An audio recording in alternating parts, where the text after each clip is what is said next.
Ова се инсерти од Париз. Празни ресторани, кафулиња без работа, луѓето наместо внатре седат пред локалите. Француската полиција проверува дали гостите во рестораните имаат ковид пасоши. Невакцинираните пак наместо на маса поедуваат во паркови, по клупи и на улици. Дали ваквата реалност ќе се преслика и кај нас? Веќе од утре на кафе или на ручек ќе може да седнат само вакцинирани или тазе прележани од ковид. Граѓаните велат дека народот не смее да се дели на вакцинирани и невакцинирани, зашто тоа е лична желба кај секој еден.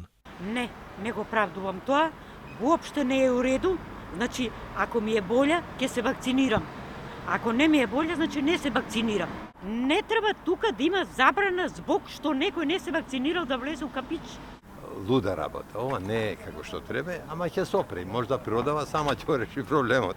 Кој мисли дека треба или не треба, нивно право е. Ние не можеме, мислам, ние као граѓаните, односно владата не може да нареди со закон, оти ова не е закон, ова е препорака.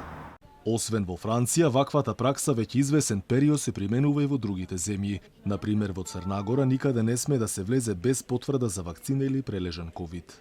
У затвореном простору мора вакцина. Или потврда за прележан вирус или тест да е негативен 72 сата. Контроли има секаде, предпоставувам? Па има, али не може, у Црна Гора е пуно гости тренутно, па не може се да се исконтролише.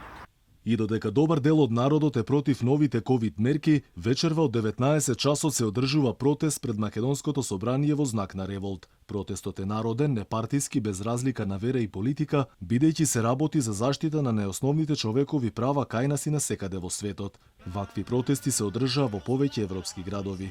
Веќе петта недела стотици граѓани ги преплавија улиците во Париз, и тоа против воведувањето на ковид пасоши насекаде во Франција. Граѓаните со транспаренти бараат права и слободи против, како што велат, наметнатата диктатура, и тие, како што велат, одбиваат да бидат робови и експериментални глувци.